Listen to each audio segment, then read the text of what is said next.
So the show that I decided to do my assignment on was Young Sheldon.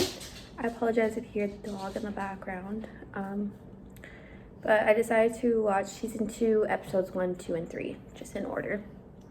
So the first episode, they show that he is a 10-year-old boy and he is in grade 10. He's considered gifted and a prodigy, and he is also high functioning, so he can have conversations and everything. Another trait that he has is he over enunciates words, which is something that we had discussed in class. So for this episode, the issue is that he hears the refrigerator making a funny noise that he hasn't heard before. And the issue with it is that he usually can block out the sounds of like his mother and father and siblings chewing, the scraping of the cutlery, his father's heavy breathing, slurping of drinks. But he wasn't able to block out the fridge sound. And he became very hyperfixated on it, which is something that we talk about in A Mind Apart. He mentions being overstimulated by their senses, and this includes sound, which is what Sheldon is dealing with. He wasn't able to sleep, and the whole night he continued mimicking the refrigerator sound by humming it and trying to mimic the sound. He also has difficulty with humor. An example of this is he scared his grandmother because he couldn't sleep in his own house because of the refrigerator, so he went to go sleep with his grandma. And when she woke up scared, she said, "Are you trying to kill me?" And he responded confused and said, "No, I think you're quite great." And this is another thing we talked about in class, is that they have that difficulty with humor and they don't understand it and you have to explain it to them. And this also goes into the next part, which is his family doesn't understand his humor. They struggle with it because it's very literal and very intelligent humor, I guess. And so they have a hard time getting his jokes. And he also struggles with rhetorical questions, which I think kind of goes with the humor thing. It's not literal, so he has a hard time with it and he responds to rhetorical questions. And by the end of the show, what he did was he found a book on refrigerations, and he said since he is so smart, he figured that he would be able to read the book, take it apart, find out what's wrong, and put it back together. But what had happened was he could not put it back together after taking it apart and finding the problem.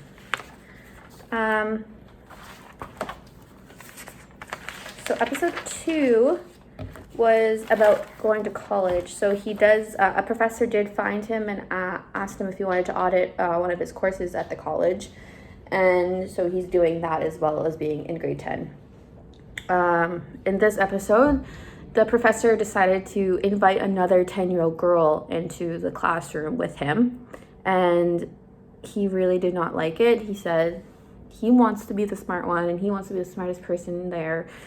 And when he got into the vehicle with his grandmother, he said that he was feeling a certain feeling that he couldn't explain, and his grandmother had to explain to him that he was feeling jealousy, and he had to describe the emotions, and he was saying it can't be sad because he's too angry, and it can't be just angry because he's too depressed about it. So he's experiencing jealousy for the first time.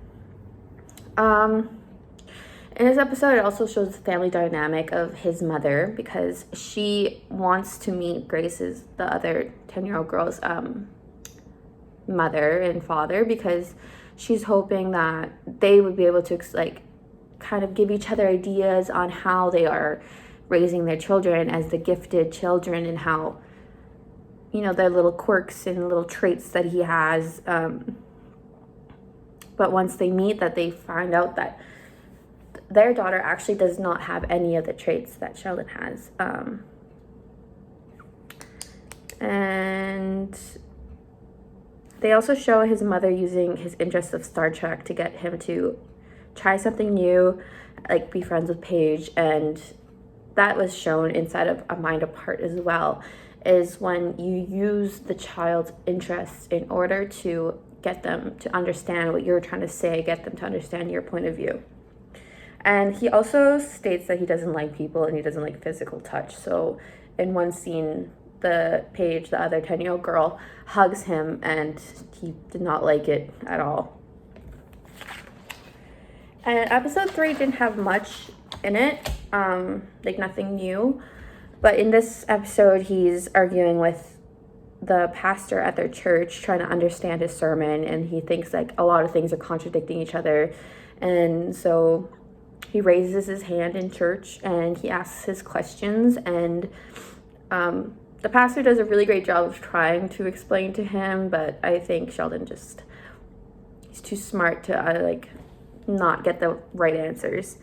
And in this one, he's also emotionally unaware, which I think is a big thing for people with autism. They don't really understand the facial expressions. They don't understand what people might be feeling or thinking. And we discussed this a lot in class too, is that they don't understand the facial cues. Sometimes they smile when they're not supposed to, or sometimes they do those kind of things.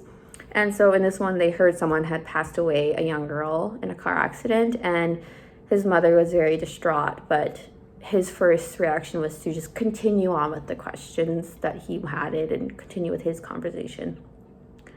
And those were the 3 episodes I watched on Young Sheldon.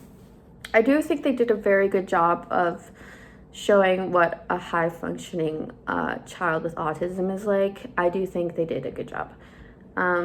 Obviously, there were some things like he is better socially than you would expect, but overall, they did a great job of trying to show that. Thank you.